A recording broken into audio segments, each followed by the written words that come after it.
A weird mystery has been in front of our faces for some time, and Regular Show may have given us the clues to exactly figure it out. When we take a look at the characters within Regular Show, we have some interesting creatures to look at. Gumball machines, Yetis, bird people, raccoon people, lollipop people, and so on. With the mix of all these different races of beings in this universe, we have to question something. Something odd. There seems to be some sort of hierarchy of living creatures within the Regular Show universe. Let me explain. Benson is a gumball machine, and the competing park has a manager that is a vending machine. At first, that doesn't seem more weird than the rest of the show, but there are limited characters within this universe that share the same body type. Usually, characters that represent the same body type are depicted as family members. For instance, Benson's family, Mordecai's family, and even Skip's cousin. That is all normal based on our universe. But if you think about it, objects exist in Regular Show's universe that don't have life.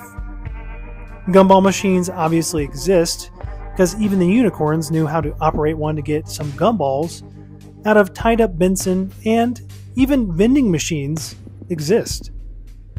Don't get me wrong, it's a cartoon and the rules aren't exactly real, but it does make you question why some objects get to live, breathe, eat, and manage parks. Well, I might have some good news. Regular Show may have given us an answer.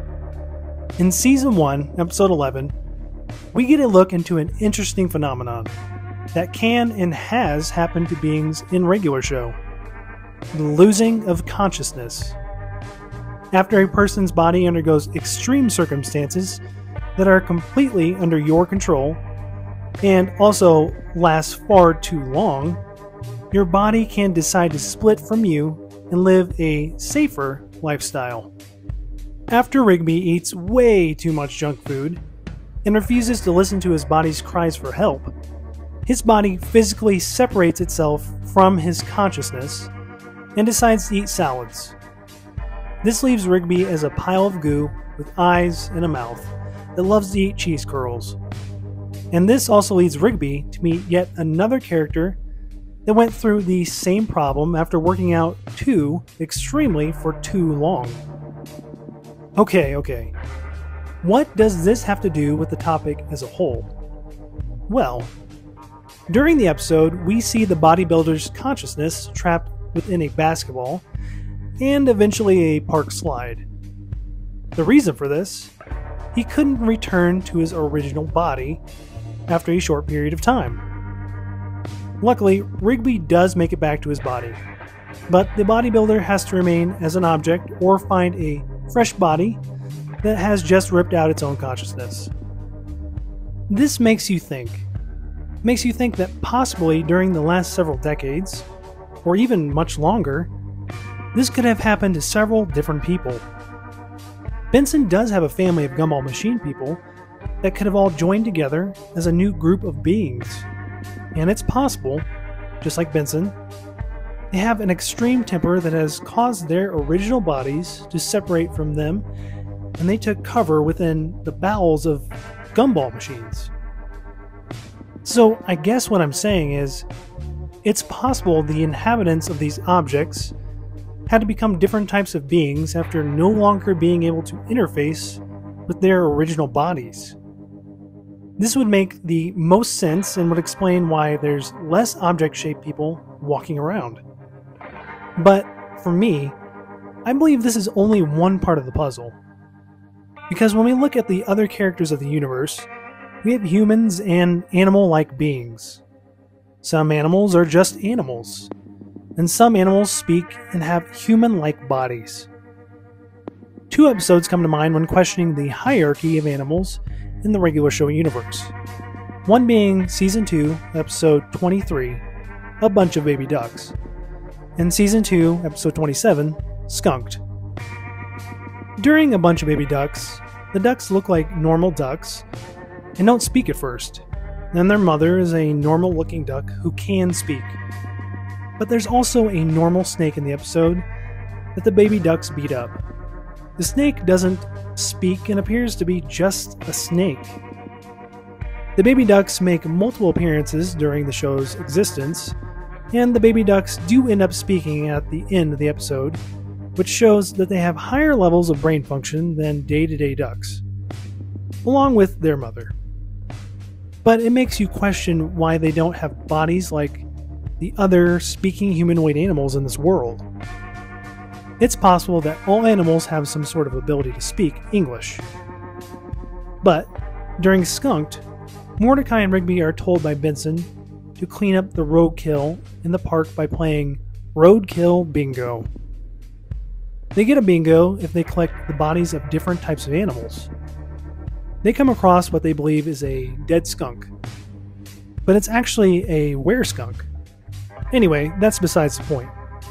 The point is that Mordecai and Rigby are picking up what seems to be lower life forms within their universe. Why I believe they're lower life forms is due to a couple things. 1. Mordecai, Rigby, and Benson are making a game out of picking up dead animals on the park roads. And 2, they don't find it disturbing, like, at all. If they were just picking up park-goers' bodies that happen to be ran over by people, and quite frankly, most likely Mordecai and Rigby or whoever is driving the golf cart at the time, then it would be a more disturbing issue than simply picking up roadkill. It would be a murder scene, and the park wouldn't be able to hide it or keep it a secret for very long. So what does this all mean? Well, it could mean that there's different levels of beings within the regular show universe. Some objects are living souls, and others are simply objects. Some animals are fully humanoid, others are partially humanoid, and yet others are just animals. Or it could mean that this is just a cartoon, and the creators are having fun writing whatever they want. Either way, is it possible that there's a connection between the consciousness the objects can be imbued with and fully and partially humanoid animals? I mean, yeah, why not? Anything is possible. All we can say is that there is definitely some sort of hierarchy of life forms in this cartoon universe. I mean, could it simply be a coincidence that both park managers are both objects? And that some of the most powerful beings within this universe are giant babies? And that High Fives has always been a ghost? He's never been anything else. And that Rigby's brother has a weirdly disturbing buff body? I don't know. My point is that there's a lot of unexplained things in regular show that may never get a straight answer. But with the evidence that we've gotten within these episodes, we may have an answer of why some types of beings exist, and why some objects and creatures aren't on their same level. Anyway, thanks for watching, and I hope you all have a regular day. Well, okay, look, no bingo. No bingo.